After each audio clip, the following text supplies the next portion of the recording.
Hi, Tejasvi. It's so nice to have you here. Thank you so much for accepting our invitation. So, just a little introduction about who we are. We are DDB Mudra Group, and as a part of our cultural commitments and harnessing a community built on diverse voices, we have an initiative dedicated towards the LGBTQI community. It's called the Open Pride India. We are an employee resource group. We work closely towards inclusion of the community, to enable people's voices, especially in workplaces. And that is why we are here to talk to you. This is the Pride Month, and we're very excited about it. We just want to know about your story, about your journey of discovery, about the hardships that you faced, about everything about your life. So yes, it'll be great if you could just tell us a little bit about yourself first. Yeah. Thank you so much for having me on this, and thank you for all your efforts to make this come together. About myself, well, I identify as bisexual/pansexual, and I am professionally a journalist, but I'm also a social researcher. I also work in the space of education, and I I think it's kind of characteristic of my sexuality. It kind of also shows my profession, but I try to kind of keep it diverse. I hate kind of putting myself into one bucket and saying this is who I am. I became a journalist only a couple of years ago. I made that transition only a couple of years ago. Before that, I've been a management consultant. I have worked in the space of communications. I've been a social researcher. It's been fun, and I like to keep things that way. Currently, I'm on a bit of a professional break. I'm taking about 10-15 days off because it's been quite tough with the pandemic and the lockdown and everything. I was still living alone. And yeah, so now I'm just kind of getting used to the new normal, and I'm trying to kind of make sense of what it means to me. So yeah, there's that. How is that for introducing myself? It's a bit all over the place, but No, that's perfect. It's great. I've heard a lot of things about what you've done and what you're doing, and it's very inspiring. So let's start off with your journey of discovering who you really are. How did that really happen? Yeah, I think as far as when I was 12 or 13, that was the first time I heard about LGBTQIA, and that was also the first time I heard about the climate change being something that is human beings being taking responsibility for it. There was a IPCC had just released that report when I was 12 or 13. I don't remember the exact year, but that was around the same time. So I kind of got really interested in this. I'm just like, we finally know, science is finally validating that climate change is happening, and we're also looking at these people who want to fall in love, who are saying that we love more people than what we're allowed to, and we're stopping them from it. It seemed like a very bizarre concept to me. So as early as then, I used to always be like, LGBT rights, we need to talk about it. Homosexuality needs to be normalized. They need to be allowed to be fallen in love. It cannot be criminalized. I don't know if people took me seriously back then. I didn't think of it as a personal issue back then, to be honest. It just seemed like did not make sense to me, and I spoke about it. And as I grew up, I think as a woman, I think career took precedence for me, because I figured that you're always told, like, right, if you get married, if you're kind of prioritizing your personal life, you're not prioritizing your career. And there's also the other thing where if you do prioritize your career and you kind of you're not taken seriously at the workplace. And I have worked in a lot of all male workplaces, whether it be in finance. My first job, my entire team was all male. I was the only woman, and I didn't want the attention that I was the woman. I wanted attention for my work only, right? And after that, I've also worked in technology, which is again a very male-dominated workplace, right? I had a lot of female colleagues. That was more recent. That was about 3-4 years ago. There were more female colleagues, but I don't know anyone who identified as queer in any way. And there was a lot of casual sexism even in the workplace that I had to hear. And I don't know. I don't know. At some point, when you go to a workplace, I don't want to take that part of me where I'm educating people about sex and gender and sexuality. I want to focus on my boat, just like everybody else. Yeah. I don't want to rock the boat as much as people think I want to rock the boat. People think I'm argumentative. But I genuinely don't want to rock the boat. I want to keep the peace. I want to focus on celebrating certain milestones. I want to focus my energies on the work, right?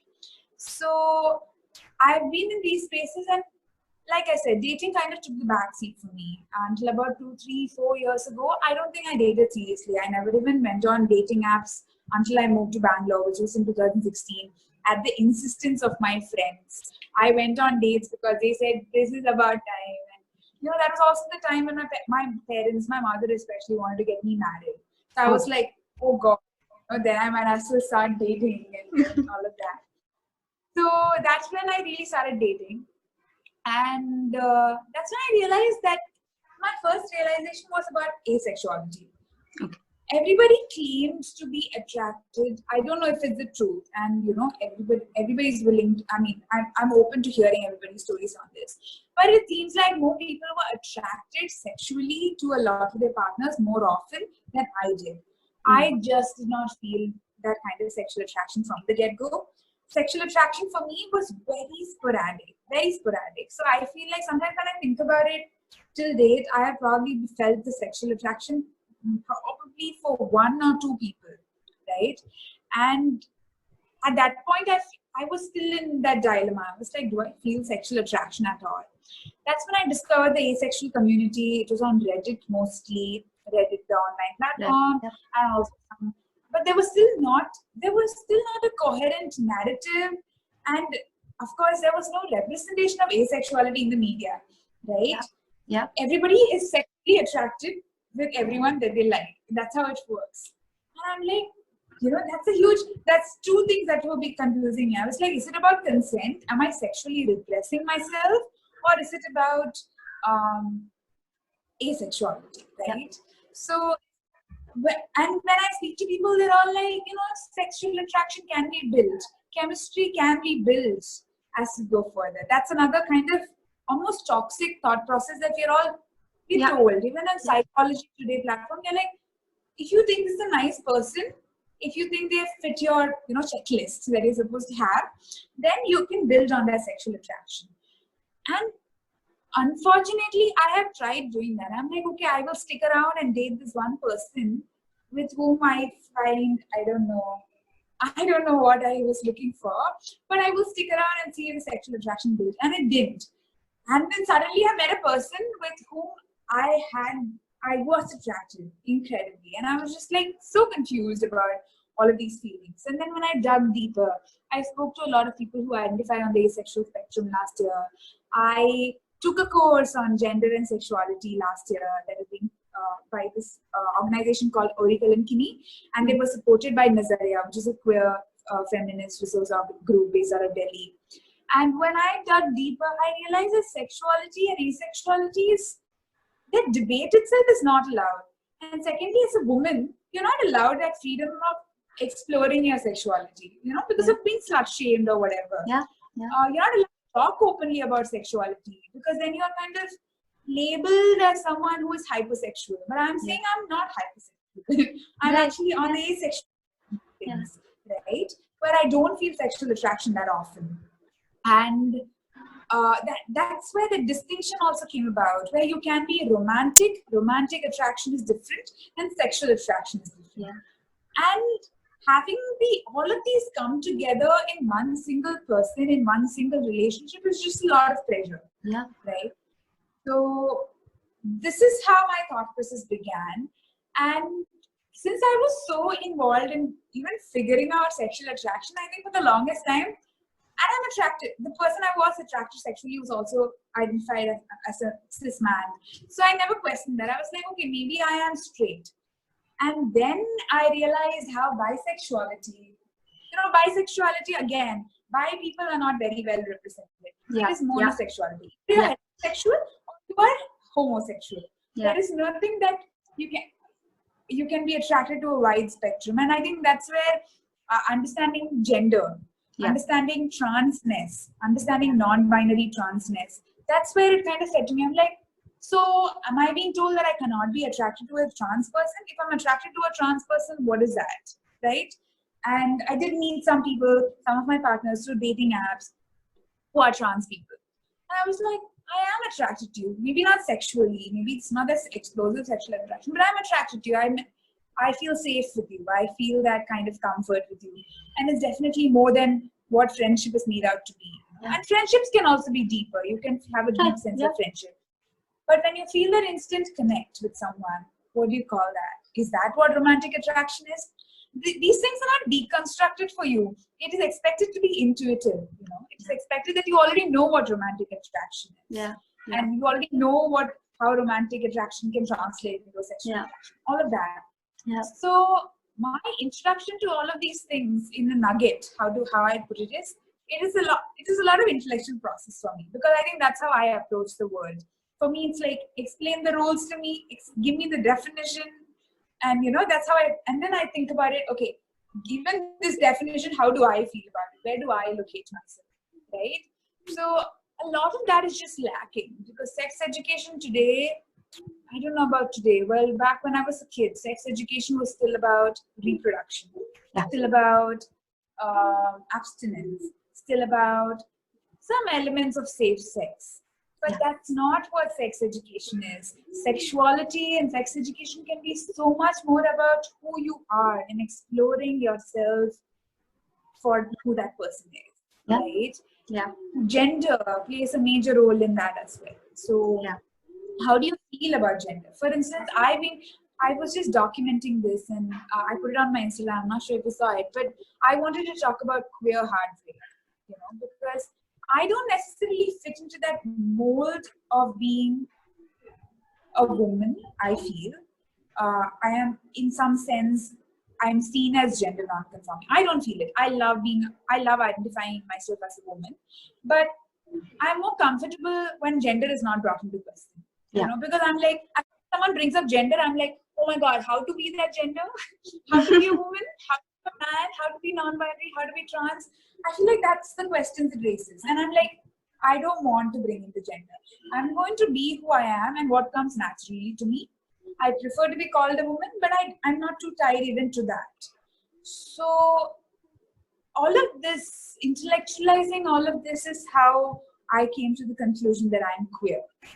And I feel like queer heartbreak is definitely different from heterosexual heartbreak, simply because sometimes you're just broken up with not because that person doesn't love you, not because that person is not attracted to you, but that person has concerns like, how am I going to introduce you to my mother? She is definitely going to disapprove, right? How am I going to, or I feel judged. Because if I'm going to an office party and I'm taking you along, you're too outspoken, or that might just rock the boat. Because people want a wife or people want a partner who is perfectly complementary to their workplace, where they can come across as, let's say, especially cis men, they want to perform their masculinity, and they want a wife who's like their perfect support. And I don't see myself fitting any of those molds, and I guess they also recognize it. And sometimes when you're in queer relationships, the other person has not come to terms with their homosexuality or bisexuality or their own gender identity and expression. So they feel that, oh, me associating with you is going to completely shake things up, and I'm not ready for that. And they are right in their position where they say, I'm not ready for this. I'm not ready to date a queer. I'm not ready to be a queer person, and therefore I won't date you because I'm not there yet. And I completely accept that honesty, and I value it and I cherish it. But that's the kind of heartbreak that most heterosexual people, heteronormative people probably don't go through. That's not why you're broken up. You're broken up with, sure, there is definitely that breaking up that happens because your mom might not approve because you're a different, whatever, caste, creed, religion, all of that. Yes, that does happen. But in a typical heterosexual relationship, you're not broken up with because that person is like, I don't know if I'm attracted to you. I don't know what it means to be attracted to you. They're not questioning the attraction itself, right? And that questioning the attraction comes from A, not being represented in mainstream media, B, homosexual practices queer practices being criminalized, and see also many casual ways in which we kind of make queer practices the butt of jokes. We communicate in many small ways where these queer practices are seen as unsavory, are seen as abnormal, are seen as funny and not real, right? That might just be something like saying where a man carrying a bag and he's like, or he's wearing a certain kind of clothes and he's like, I don't want to be seen as gay. Yeah. You know? And we're like, what is wrong? Nobody has ever worried, I don't want to be seen as straight. Have you ever heard anybody in the world say that, oh my God, I don't want to wear this shirt because, I mean, I'm wearing a gray t-shirt right now.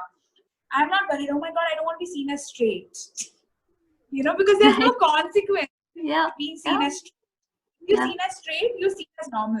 If you're seen as gay, then you're seen as a butt of jokes, then you're seen as abnormal. Right. So that's where I feel like that's the queer phobia that comes across, right? That's what is called queerophobia. That's what is called. Phobia is not actually being scared and running away screaming, which is how we think phobia. But phobia can also just be like, your existence is completely upsetting how I see the world. Yeah. How I see normal, right? So it's just thinking about all of these things that have helped me kind of come to terms with my own queerness. You know, me locating in these systems. Where do I locate myself? Am I really straight? I've never felt the reason to be attracted to one single person, even if you're a man, and be like, now I want to spend the rest of my life with you. So, which is why I also think feeling polyamorous and relationship anarchy, which is relationship anarchy is a system of relationships where you don't necessarily see romantic relationships as the pinnacle. No one kind of relationship is the pinnacle of your relationship hierarchy. For me, and that's kind of how touching upon the idea of community for queer people, that's how some of my queer friends are my biggest support systems. Right. And and our bonding is also bonding on a shared trauma in a sense, where I understand how queer people are not believed readily. And when someone else says, do you see how my queerness is not believed readily? Do you see my queer heartbreak? And I see, I see why you're being broken up with, probably because you're queer and not because of any other reason, right? So I think that's how I bond with my queer community. That's not to say I don't have straight friends, I don't have married friends. Of course I do. Those are some people who I've known for the longest in my life. People I've gone to school and college and all of that. They are straight, they're married, they're in very monogamous relationships. I completely accept them. But even in those friendships, even in those relationships, I have constantly faced a barrage of questions from them. But they're asking, how do you know you're queer? How do you know you're asexual? How do you know you won't identify as this? And I'm like, I am never asking you how you know you're straight, how you know you're a woman or a man. But why do I get up? Right? When I think I touched upon a lot of topics there, but I hope that answers your question as to what my journey has been and how I know I'm queer. Because you just know. You just know you're not fitting certain molds. And that's how you know. I think they just feel like, you've done so much, self-introspection, spent so much time understanding yourself, what you want, where you fit, where you don't, right? So how does your family take this? Are they aware of the fact that you identify yourself as queer? Do they understand? Do they comprehend? How do they support you? Whether it's your immediate family or your friend circle, like you're saying that, the community has been very supportive of you. So just tell us a little bit about that. That's a very difficult area really to, sort of deal with. So. I think my biggest support systems in this have been my cousins. I have 4 cousins. As far as I know, all of them identify as they're all women. And as far as I know, they're all most likely heterosexual. at least from what I know about them and how they have identified to me. But of course, I make no assumptions, because I feel like at any point in time of your life, you can question your gender and sexuality, and you can embrace a completely new gender or sexuality. By the way, you're muted. Do you know that? Okay. Okay. Yeah, it's on purpose because there's like a weird pigeon that's just like annoying right now. so yeah, just give it 2 minutes, let it fly away, and then. Okay, sure. So my biggest support system have been my cousins on both my parents' sides, my dad and my mom's. And so in 2020, I started the year deciding that I'm going to be who I am, and I'm going to be public with it. And it is so hard for me because I identify as an introvert and I'm extremely shy. Any kind of public attention I get completely makes me go back into a cocoon. Okay. And I know a lot of people don't believe this about me. They're like, oh, but you're so confident. You can be confident and you can be very introverted. That does not have to, it's not mutually exclusive. I'm confident in who I am, but I don't necessarily want to go public. But the problem with being queer is you have to constantly go public because you constantly have to raise awareness, I think. And I understand that I come with a lot of privileges because of the caste of my family and, even class privileges. So I understand that I have that privilege of going public and also kind of protecting my personal life. So that's one of the reasons I do go public. And that's another way in which I formed my community, to be honest. I started my public Instagram page a year ago where I said I'm going to put my personal and public views out there, right? I'm going to share some pictures of me personally so that you know that I'm a queer person and this is who I am, right? Like last night I put a picture of me with my cousin. And at the same time, at the top of my bio, it always says that I'm a queer person. Yeah. So you know that as a queer person, I'm not constantly being gay. I'm not constantly forming the rainbow. I'm just hanging out with my cousins. I'm just visiting my hometown. I'm doing all the normal things that straight people supposedly do. Yeah. I'm not sitting here worrying every day, oh my God, I'm gay. This is my biggest secret. I'm not worried about that. So I want to change that notion, and that's why I put out some of my personal pictures out there. And also I put out my views. I put out screenshots of my tweets. I put out like things that I've written, art that I've made to constantly express. I'm also a menstruator. So during the lockdown and in February, there was some real troubling news about how menstruation is not considered health. It's considered something you do. Especially women do, but that's not true. A lot of menstruators don't identify as women.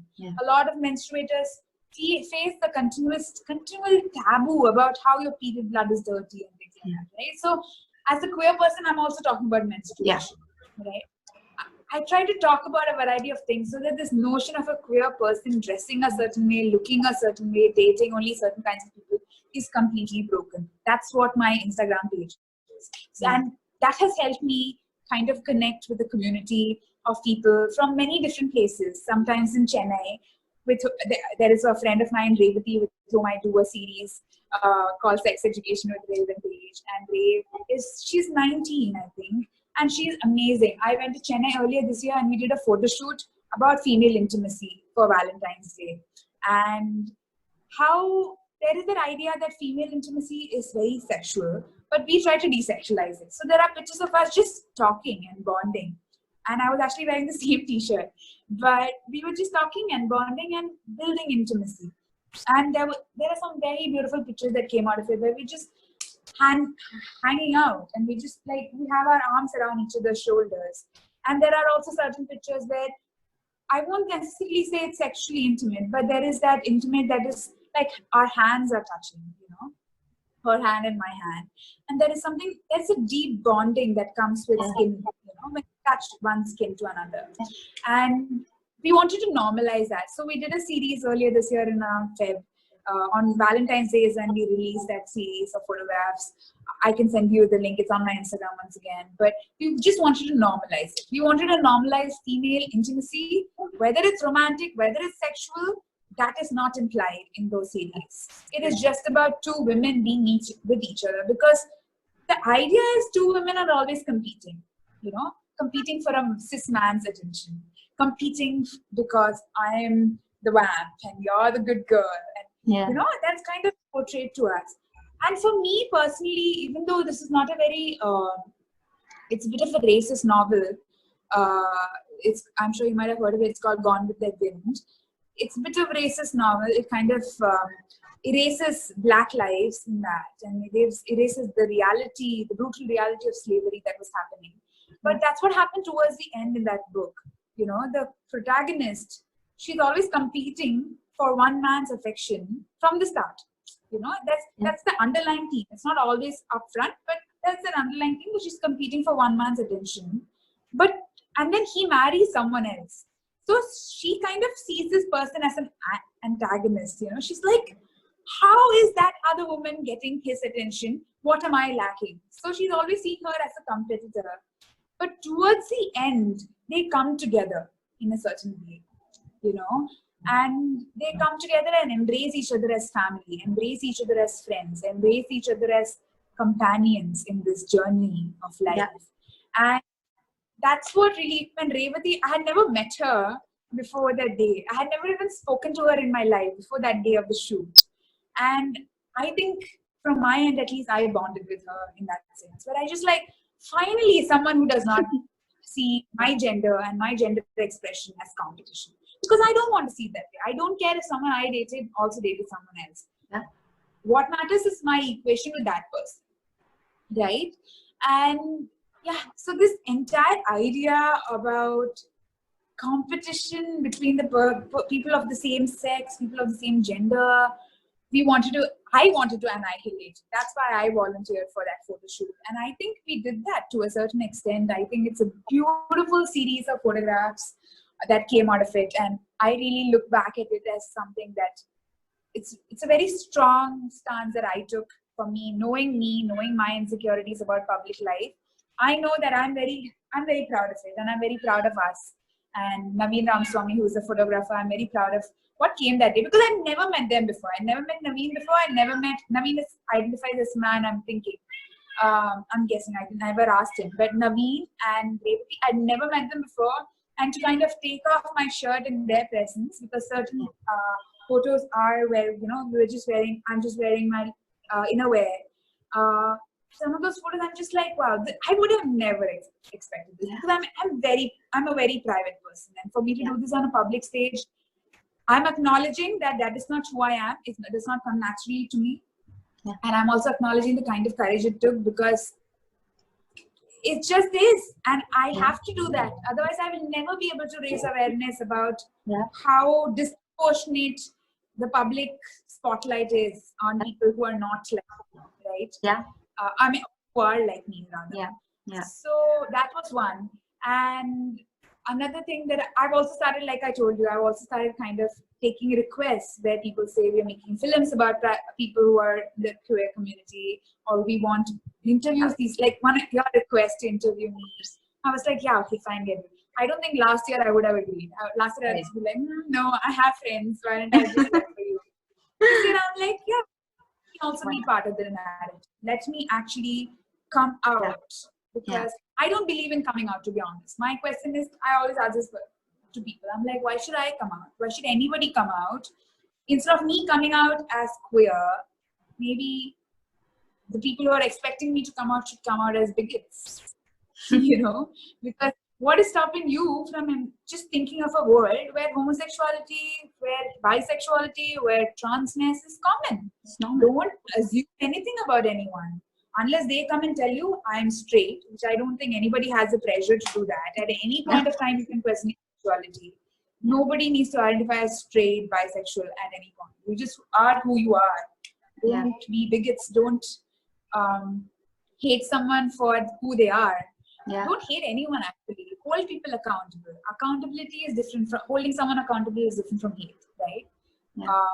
Accountability requires vulnerability, where you say, you hurt me. I expected more from you. These are my boundaries. You may not do this to me. This is how you can make amends. That's how I feel like accountability can be communicated. Whereas hatred